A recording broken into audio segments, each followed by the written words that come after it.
Hello guys, so நம்ம கையில் வந்து பார்த்திங்கன்னா ஹோண்டாவோட சிபி ஹைனஸ் 350 வந்து இருக்குது. ஸோ இது வந்து பார்த்திங்கன்னா 2025க்கான ஒரு அப்டேட்டட் மாடல் தாங்க. அண்ட் வண்டியோட லுக்ஸுமே வந்து பார்த்திங்கன்னா ரொம்ப கிளாசிக்கலாக நல்ல பாலிஷ்டாக அப்படியே பலபலன்னு வந்து இறக்கியிருக்காங்க. அண்ட் பார்க்குறதுக்கே ரொம்ப சூப்பராகவும் இருக்குது.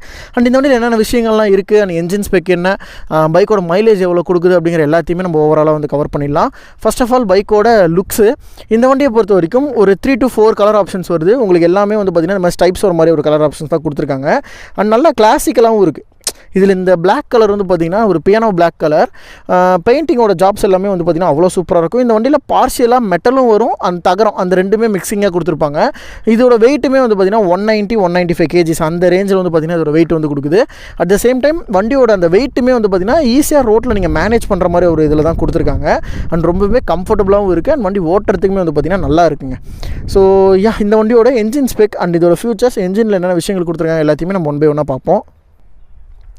ஸோ என்ஜின் ஸ்பெக்ஸை பொறுத்த வரைக்கும் 350cc லாங் ஸ்ட்ரோக் என்ஜின் வந்து யூஸ் பண்ணியிருக்காங்க. அண்ட் பவர் அண்ட் டார்க் அப்படின்னு பார்க்குறப்ப உங்களுக்கு 20 PS power at 4400 RPM. And உங்களுக்கு டார்க் வந்து பார்த்திங்கன்னா almost 29.7 Nm of torque in 3000 RPM. உங்களுக்கு 300 RPMலே இந்த பைக்கோட ஃபுல் டார்க், அதாவது 3000 RPMலே இந்த பைக்கோட ஃபுல் டார்க்குமே வந்து பார்த்திங்கன்னா அன்லீஷ் ஆகிடும். ஸோ அப்ராக்சிமேட்லி நீங்கள் ஒரு 40-45 km ஸ்பீட் ரீச் பண்ணுறதுக்குள்ளேயே உங்கள் வண்டியோட இனிஷியல்ஸ் அதுக்கான டார்க் எல்லாமே வந்து பார்த்திங்கன்னா ஃபுல்லாக அன்லீஷ் ஆகிறதுனால உங்களுக்கு நல்ல ஒரு பிக்கப் கிடைக்கும். நல்ல ஒரு பீட்டுமே இருக்கும். வண்டி ஓட்டுறதுக்கு அந்த ஃபீல், பிக்கப்பு, அந்த ஓட்டுற அந்த கம்ஃபர்ட்னு எல்லாமே வந்து பார்த்திங்கன்னா நல்லா கொடுத்துருப்பாங்க. பட் கொஞ்சம் அந்த RPM நீங்கள் ரைஸ் பண்ணும்போது உங்களுக்கு டாப் ஸ்பீட்ஸ்லாம் அந்தளவுக்கு வந்து டார்க்கை ஃபீல் பண்ண மாட்டீங்க. அப் டு 100-110 அது வரைக்குமே உங்களுக்கு டார்க் வந்து பார்த்திங்கன்னா நல்லாவே ஃபீல் ஆகும். 5 ஸ்பீட் கியர் பாக்ஸ் தான். இல்லை 4 ஸ்பீடு, அந்த 4th கியரில் வந்து பார்த்திங்கன்னா ஃபுல் ஸ்பீடு உங்களுக்கு வந்து கிடச்சிரும். பட் அந்த 5th கியர் அப்படிங்கிறது உங்களுக்கு ஜஸ்ட் ஒரு ஹைவே கியர் மாதிரி தான் வந்து ஆக்ட் ஆகும். நீங்கள் டூர் பண்ணுறீங்க அப்படின்னா உங்களுக்கு அந்த ஹைவே கியர் நீங்கள் வந்து போட்டு ஓட்டுற மாதிரி அதுக்கு மட்டும் தான். பட் 5th கியரில் அந்தளவுக்கு டாப் ஸ்பீடுங்கிறது அட்டன் ஆகாது. 4th கியர்லேயே உங்களுக்கு டாப் ஸ்பீடுங்கிறது வந்துடும். ஒரு mid range and low torque மிஷினே இந்த வண்டி வந்து சொல்லலாம். நல்லா லோவர் RPMல ஹையர் டார்க் ப்ரொடியூஸ் பண்ணுறது கிளாசிக்கலாக இருக்குல்ல ஹார்லே டேவிட்சன் பைக்ஸ், கிட்டத்தட்ட அதே மாதிரி தான் இந்த பைக்கோட அந்த ஒரு ஃபங்க்ஷனாலிட்டியுமே இருக்கும். அண்ட் முக்கியமாக இது வந்து ஹோண்டாவோட என்ஜின். ஹோண்டா என்ஜின்ஸை பொறுத்த வரைக்கும் நல்லா தரமாக ரொம்பவே ஸ்மூத்தாக வந்து பார்த்திங்கன்னா டிசைன் பண்ணியிருப்பாங்க. அண்ட் என்ஜினுமே வந்து பார்த்திங்கன்னா இது ரொம்பவே ஒரு குவாலிட்டியான என்ஜினுங்க. சும்மா சொல்ல, இந்த சீரியஸ்லேயே நீங்கள் இது வரைக்கும் இருக்கிற கிளாசிக்கல் பைக்ஸ்லேயே ஜாவாவாகட்டும், இல்லை கிளாசிக் ராயல் என்ஃபீல்டு, இதிலே நம்ம வந்து பார்த்திங்கன்னா BS இப்போ இருக்குது. தென் அதுக்கப்புறமேட்டு வந்து பார்த்திங்கன்னா இப்போது ரீசெண்டாக லான்ச் ஆகிட்டுருக்கு ஹார்லே டேவிட்சன்ஸ். இந்த கேட்டகரிஸ்லேயே ஒரு மோஸ்ட் கம்ஃபர்டபுள் அண்ட் ஸ்மூத்தரான ஒரு என்ஜின் வித் ஒரு நல்ல மெயின்டெனன்ஸ் இருக்கக்கூடிய நல்ல ரியலபிளான ஒரு என்ஜின்னா கண்டிப்பாக நம்ம இந்த ஹைனஸோட என்ஜின் வந்து சொல்லலாம். இந்த ஹோண்டாவோட 350 சீரியஸ் என்ஜின் வந்து சொல்லலாம். ஏன்னா அந்தளவுக்கு நல்லா ஸ்மூத்தராகவே இருக்கும். 5 ஸ்பீட்ஸ் தான். பட் உங்களுக்கு அந்த டார்க் அண்ட் இனிஷியல் அந்த டெவலப்மெண்ட் எல்லாமே வந்து பார்த்திங்கன்னா பைக்கை பொறுத்த வரைக்கும் நல்ல ஒரு நல்ல ஒரு ஃபீலாக வந்து கொடுத்துருப்பாங்க. அட் த சேம் டைம் உங்களுக்கு ஸ்மூத்னஸ் பயங்கரமாக இருக்கும். வைப்ரேஷன்ஸுங்கிறது உங்களுக்கு ரொம்பவே இருக்காது மீன்ஸ் இருக்கவே இருக்காது. அந்தளவுக்கு ஒரு நல்ல வைப்ரேஷன் ஃப்ரீயான மிஷின் இது. ஸோ என்ஜினை பொறுத்த வரைக்கும் எனக்கு வந்து ரொம்ப ஃபேவரட்டான ஒரு சீரியஸாக இந்த வண்டி வந்து இருக்குது. At the same time tyres எல்லாம் பார்க்கும்போது ஃப்ரண்ட்டில் 19 inches, ரியரில் வந்து 18 inches. ஃப்ரண்ட்டை பொறுத்த வரைக்கும் 100/90 செக்ஷன் டயர் வந்து கொடுத்துருக்காங்க. 300 mm disc brake with single channel ABS கிடையாது. இந்த வண்டி டூயல் சேனல் ABS. ஸோ 2 டயர்லையுமே ABS ரிங் இருக்கும், ரெண்டுமே சென்ஸும் பண்ணும். ஃப்ரண்ட்டில் வந்து பார்த்திங்கன்னா நிசின் டபுள் பிஸ்டன் கேலிப்பர் வந்து யூஸ் பண்ணியிருக்காங்க. அதே ரியரில் வந்து பார்த்திங்கன்னா சிங்கிள் நிசின் கேலிப்பர் வந்து யூஸ் பண்ணியிருக்காங்க. சிங்கிளாக ஒரே ஒரு கேலிப்பர் மட்டும் இருக்கும். அட் த சேம் டைம் ரியரோட டிஸ்க் சைஸ் வந்து பார்த்திங்கன்னா 260 mm. ABS வந்து 2 பிரேக்குமே இருக்கும். பட் எனக்கு வந்து ஃபேவரட்டாக ஃப்ரண்ட் பிரேக் வந்து சூப்பராக இருக்க மாதிரி ஃபீல் இருக்குது.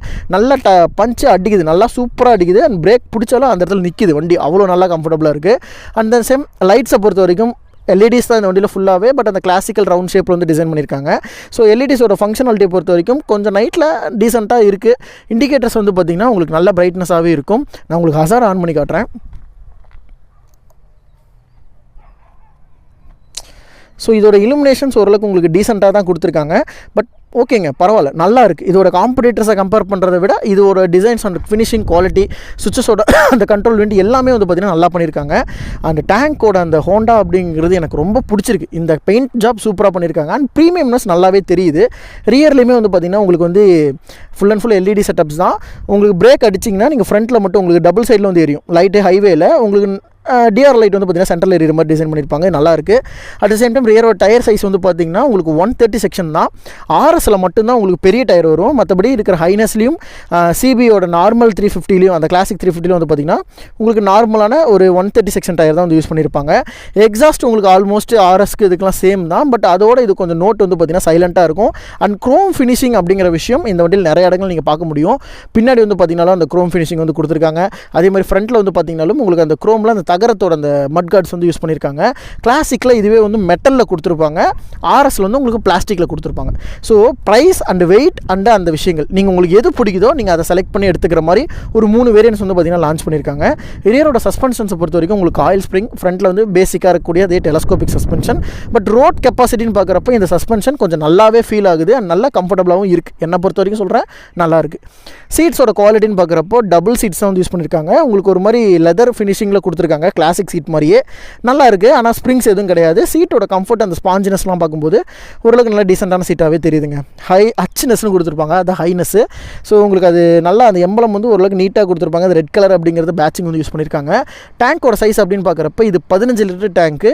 ஸோ 15 லிட்டர் அப்படிங்கிறப்போ உங்களுக்கு ஒரு டீசெண்டான இந்த வண்டியில் மைலேஜ் வந்து பார்த்திங்கன்னா அப் டு 44 வரைக்கும் உங்களுக்கு கிடைக்குது. ஸோ 44 வரைக்கும் ஒரு டீசெண்டான நல்ல மைலேஜ் கிடைக்கிறதுனால உங்களுக்கு நல்ல ரேஞ்சும் இருக்கும். அண்ட் நீங்கள் லாங் டூரிங்லாம் எடுத்துகிட்டு போகிறப்ப இந்த கெப்பாசிட்டி டேங்கோட ரேஞ்சுங்கிறது உங்களுக்கு நல்ல ஹெல்ப்ஃபுல்லாகவும் இருக்குது. அண்ட் கன்சோலை பொறுத்த வரைக்கும் இது வந்து ப்ளூடூத் கன்சோல்.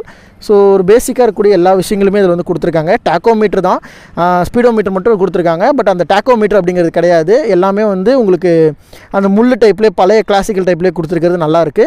அண்ட் சின்னதாக ஒரு டிஜிட்டல் யூனிட்டு, இதை கண்ட்ரோல் பண்ணக்கூடிய பட்டன்ஸ் வந்து பார்த்திங்கன்னா இங்கேயும் இருக்கும் and at the same time சைட்லேயும் வந்து கொடுத்துருக்காங்க. ஸோ இது ஒரு மோட் பட்டன்ஸ் அண்ட் ப்ளூடூத் பேரிங்கும் நீங்கள் வந்து இது பண்ணிக்கலாம். இதில் வந்து பார்க்குறப்ப நமக்கு என்னென்னலாம் இருக்குன்னா ஆவரேஜ் ரேஞ்ச் வந்து உங்களுக்கு காட்டும். At the same time battery voltage, kilometres, then time, இதெல்லாமே கொடுத்துருக்காங்க. ப்ளூடூத் பேரிங்கோட அந்த ஃபியூச்சர்ஸுமே வந்து கொடுத்துருக்காங்க. இதெல்லாம் நல்லாயிருக்கு. ஓகே, இப்போது நெக்ஸ்ட் வந்து பார்த்திங்கன்னா ஆவரேஜ் ரேஞ்ச். ஓகே, சைடில் வந்து பார்த்திங்கன்னா ட்ராக்ஷன் கண்ட்ரோல் ஆனில் இருக்குது. ட்ராக்ஷன் கண்ட்ரோல் ஆஃப் பண்ணிக்கிற ஆப்ஷன்ஸும் இருக்குது. உங்களுக்கு high beam, sides indication, malfunction sensor, neutral, eco மோடுக்கான சுவிட்ச் வந்து கொடுத்துருக்காங்க. உங்களுக்கு தெரியாதுன்னு நினைக்கிறேன். இங்கே வந்து ரொம்பவே ஷைனிங்காக இருக்கனால இதில் உங்களுக்கு தெரியுதா ஈகோ மோடு. பக்கத்தில் ஏபிஎஸ்க்கானது இருக்குது. சைடில் இருக்கிறது வந்து பார்த்திங்கன்னா உங்களுக்கு charging socket, USB B type வந்து கொடுத்துருக்காங்க. ஸோ அதே சேம் டைம் இதோட மிரர்ஸ் அந்த எல்லாமே வந்து பார்த்திங்கன்னா கிளாசிக்கலாக ரவுண்ட் ஷேப் மிரர்ஸ் வந்து யூஸ் பண்ணியிருக்காங்க. அண்ட் சுவிட்சஸோட குவாலிட்டியுமே டீசெண்டாக இருக்குது. High beam, low beam, pass எல்லாமே கொடுத்துருக்காங்க. ஹாரன் மேலால் இருக்குது. அண்ட் இந்த ஹாரன் வந்து புல்லட் ஹாரன் மாதிரியே இருக்கும், ஒரு காரில் வரக்கூடிய ஹாரன். அந்தளவுக்கு பெரிய ஹாரன் யூஸ் பண்ணியிருக்காங்க. இண்டிகேட்டர்ஸ் கீழே வருது. அப்படியே இந்த கிளாசிக்கலாக ஒரு க்ரோம் ஃபினிஷிங்கில் ஒரு ஹேண்டில் பார் நம்மளை பார்த்த மாதிரி ஃபேஸிங்காக கொடுத்துருக்காங்க. நல்லாயிருக்கு, ஓட்டும்போது ரோட்டில் நல்லாயிருக்கு. இன்ஜின் கில் ஸ்விட்ச், ஆன் ஸ்விட்ச் வந்து யூஸ் பண்ணியிருக்காங்க. ஸோ ஸ்டார்ட் பண்ணி பார்த்தலாமா?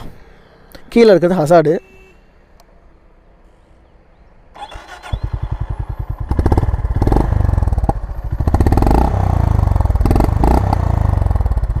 சும்மா வெடிக்குது பட்டாசு மாதிரி.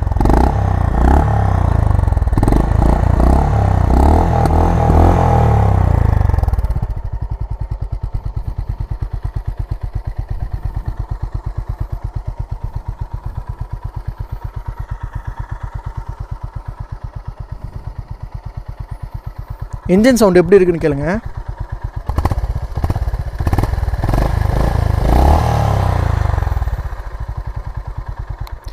இன்ஜினில் உங்களுக்கு அந்த அளவுக்குலாம் சவுண்டு வராதுங்க. ரொம்பவே சைலண்ட்டாக ரொம்ப காமாக இருக்கக்கூடிய ஒரு இன்ஜின் இது.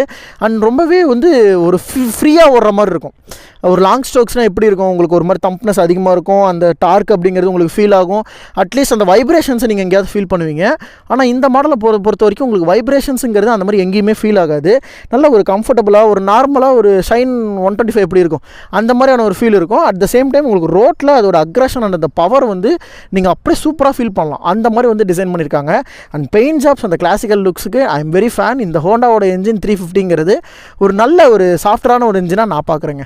ஸோ ஃபைனலி இதோட ப்ரைஸ் அண்ட் மைலேஜ் பொறுத்த வரைக்கும் 42 வரைக்கும் உங்களுக்கு ஆவரேஜாக கிடைக்குது. அண்ட் டீசெண்டாக நீங்கள் ஈக்குவலே மெயின்டைன் பண்ணி ஓட்டுறப்போ உங்களுக்கு 44 வரைக்கும் உங்களுக்கு எடுக்கலாம். பட் 38லேருந்து 42 அப்படிங்கிறது நீங்கள் ஒரு ஆவரேஜ் மைலேஜாக வச்சுக்கோங்க.